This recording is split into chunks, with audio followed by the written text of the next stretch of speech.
Meus amores, tudo bem com vocês? Então, na nossa aula de hoje de História, nós vamos falar sobre a influência dos imigrantes na cultura brasileira.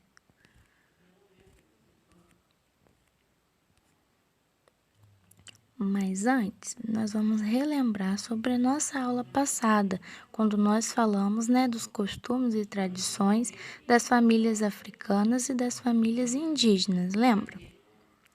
Você aprendeu que no Brasil há uma grande diversidade de famílias formadas pela herança étnica e cultural dos indígenas, africanos e europeus.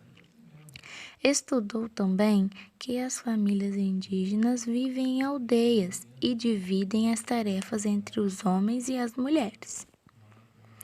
Você também conheceu que o papel fundamental da família na sociedade africana é muito importante e que as famílias africanas são caracterizadas pela matrilinearidade e que podem ser nucleares ou alargadas, né?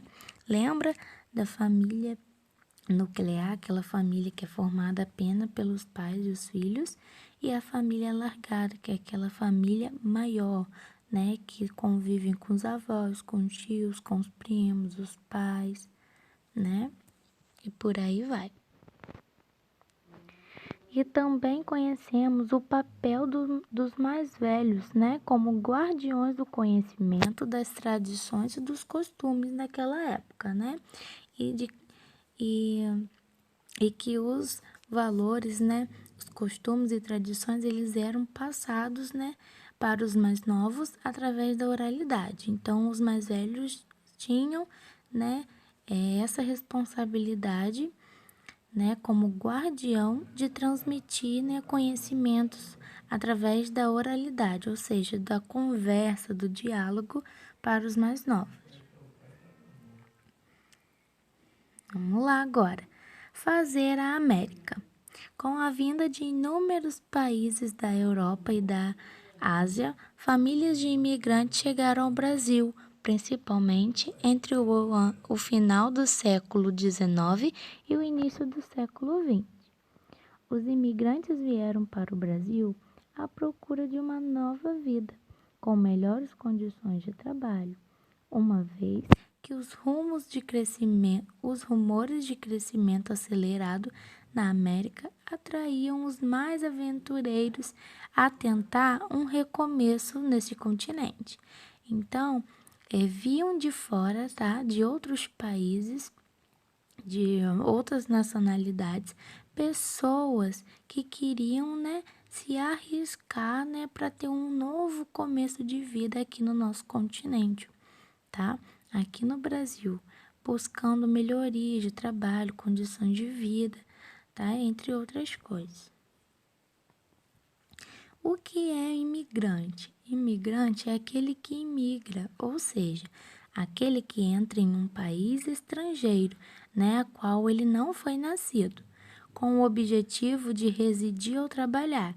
Ou seja, ele vem, né, do seu país de origem para um outro país, né, e se torna um estrangeiro, né? E ele geralmente vem para outros países com o objetivo de morar, né? Ou de trabalhar. O imigrante, ele é visto pela perspectiva do país que o acolhe. É o indivíduo que veio do exterior, ou seja, ele vem de fora, de outros lugares. Não pertence àquela nacionalidade, àquele país.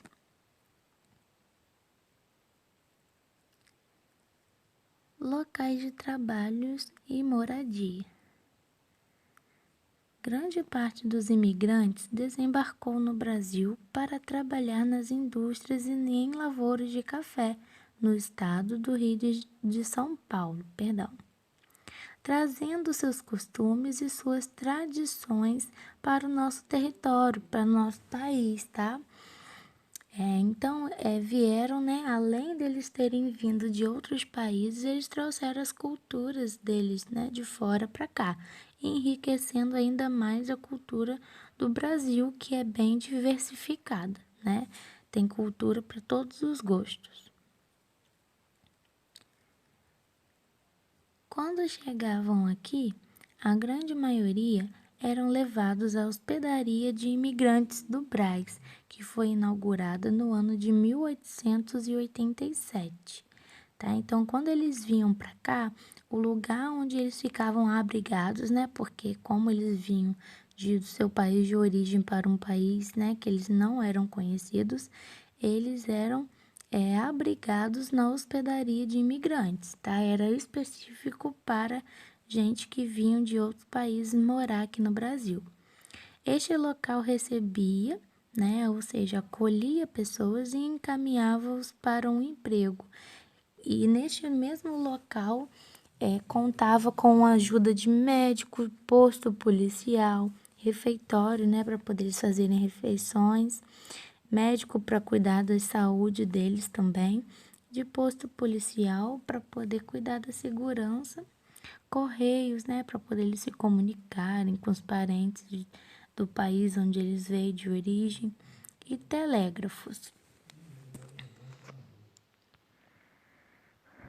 Hoje em dia, muitos descendentes dessas famílias imigrantes procuram informações e documentos que relatem a vida de seus antepassados no Museu de Imigração de São Paulo, que fica no local da antiga hospedaria.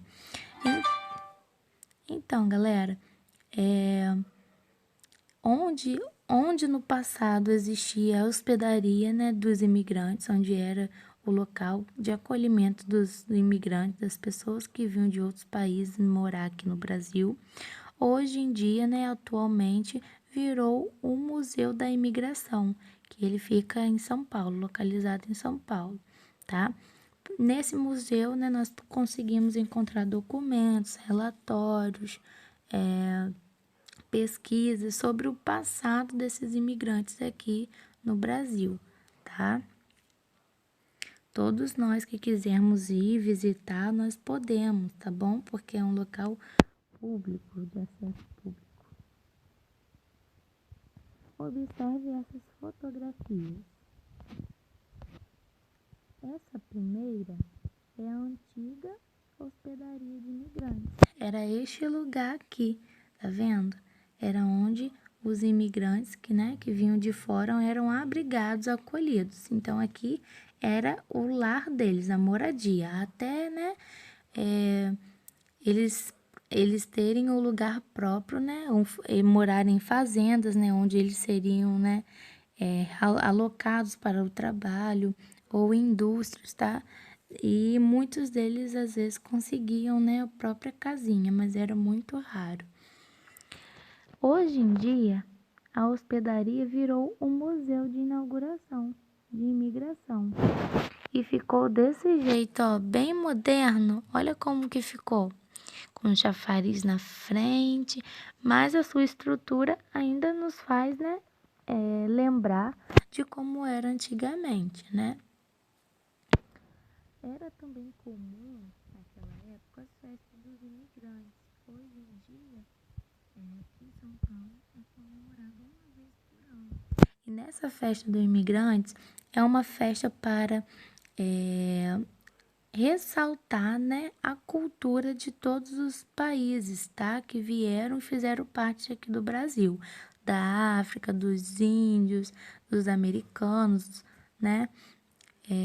Dos portugueses, né? E por aí vai. É que é como se fosse uma feira de conhecimento, né? Para não deixar essas culturas, né? Morrerem, né? Deixar essas culturas passarem em branco, porque todas elas contribuíram para a cultura que hoje nós conhecemos, né? E para as diversas culturas que existem no Brasil, tá? Que há uma diversidade muito grande de cultura aqui no nosso Brasil. Antigamente também existia o passeio de Maria Fumaça, né? Hoje em dia é muito raro ainda encontrar, porém encontra ainda passeio de Maria Fumaça. Não sei se vocês já chegaram aí, né? Antes de fechar, nós tínhamos o Sesc Mineiro, né? Aqui de São João da Barra, né? De Gruçaí, que possuía, né, uma réplica da Maria Fumaça, né, que é um trem, né, de passeio, onde as pessoas podiam passear, né, pela cidade inteira dentro dele. Era muito legal. Então, meus amores, essa foi a nossa aulinha de hoje, tá? Eu espero que tenham gostado da nossa aula. Um beijão da tia Bruna e até a próxima. Tchau!